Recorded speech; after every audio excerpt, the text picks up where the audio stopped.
I'm going to turn to Luis Ross, and you are the Special Advisor on Innovation in the Office of the President of the Inter-American Development Bank. Some call you also IDB's Chief Innovation Officer. So my question is, what do you do when you wake up every morning with that title? It's very interesting. We don't have that title here, so give us the inspiration. But also, what do you think entrepreneurship, the role of entrepreneurship is in your region, in the Latin America region, and what does it have in terms of the role in economic development over the next 5 to 10 years? What's the perspective also on the role of IDB in that space? Well, first of all, thank you so much for the opportunity to be here, and congratulations for hosting this incredible workshop around women entrepreneurs. The bank is fully committed to gender equality. I mean, this is something that comes very strong from the top, from the President's office. And for reasons that we have heard here, gender inequality is inefficient, right?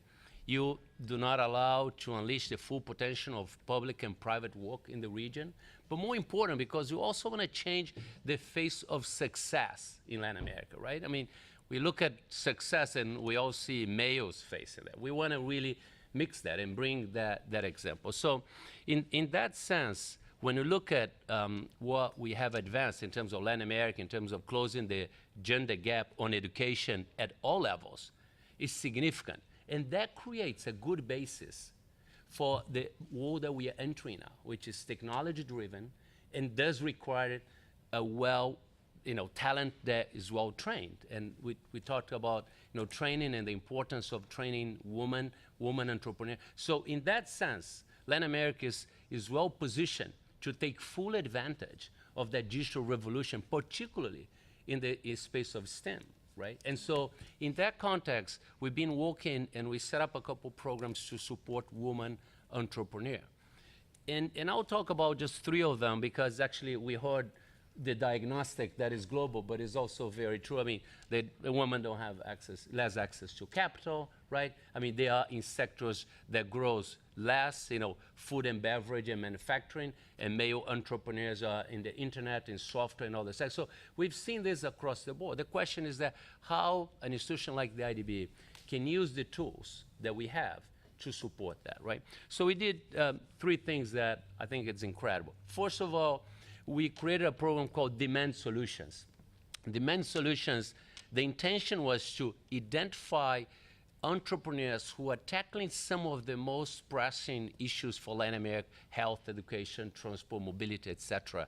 Identify them in Latin America, be it men or women entrepreneurs, and bring them to refresh the IDB in terms of how do we look for solutions. We tend to be very inward-looking in these multilateral institutions, and so the idea with Demand Solutions is to say, what is out there? What are the entrepreneurs? What are the frontier solutions out there that we do not incorporate, either because they are too small, because they are at the startup phase, and we created that match in between solutions and some of our client governments, right? So this is one effort, and it's interesting because of all the editions of Demand Solutions, all of the winners are women entrepreneurs and are in the technology sector. So it wasn't by design, but it happened that way, right?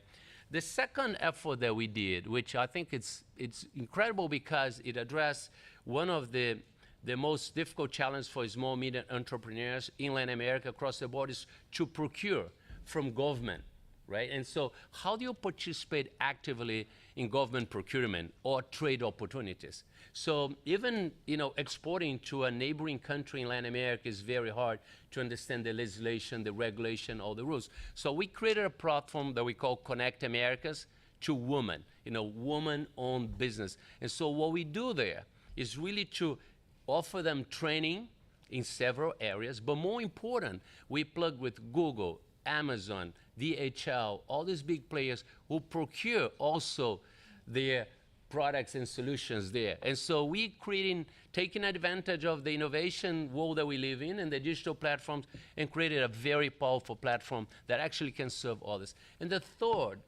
program that I find incredible, and it's led from someone who is a tremendous supporter of women entrepreneurs. Unfortunately, she's not here with us, Susana Robles. We created a platform called WeExchange, particularly to address some of the issues that we have been seeing. I mean, how do we mentor women entrepreneurs? How do we help them to access other entrepreneurs in peer-to-peer learning, right? I mean, how do we bring all of them together with angel investors and, with the chain of finance that is needed in their growth process? And we have supported over 1,000 entrepreneurs. And we host summits, and the next one is in Chile, Santiago, Chile, on December 4th and 5th of this year. And it's incredible because it started off as a small program, but just took off. And it's for women, designed by women, it's just all women entrepreneurs, and there are, of course, a couple, guys in there invited to speak. But the context is a bit what you guys just refer. There's a cultural element to it, in a sense that, we engage and we learn from each other in a peer-to-peer. And I think this is a very powerful platform that could be replicated in other parts of the world. And last, and it's great to have Yara here as an entrepreneur. I wish we could have our Peruvian entrepreneur here, who is Mariana Costa.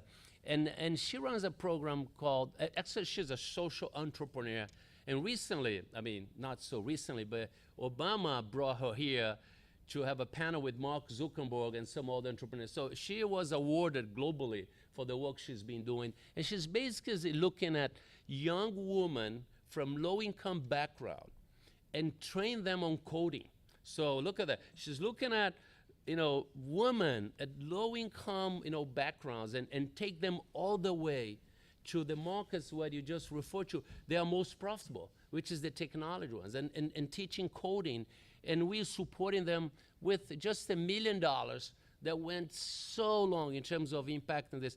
It's a network of companies now, over 300 companies. They're in Mexico, they're in Peru, and I think in Bolivia as well. So it's just an incredible solution that this young entrepreneur, Peruvian one, that just took it on herself to say, we're gonna train young women on coding, and we're gonna find them jobs. Guess what? The ratio, 70% of these young women trained in laboratory get a job at the end. So this is an incredible, powerful example of a young woman entrepreneur targeting, young woman entrepreneurs, train them and find them jobs. So this is just a kind of a sense of what the IDB has been doing in this space.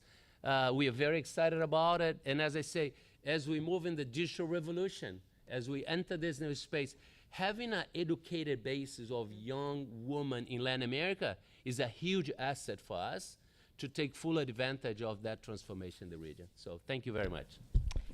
Thank you. Thank you so much, Luis. We appreciate it. Let me turn to Luis. I understand that it's a bit of an awkward position you are in, Luis, but you went through the two panels just as Sundus and Yara did. And I was wondering if you had any parting statements, and I'll turn to Sundus and Yara afterwards.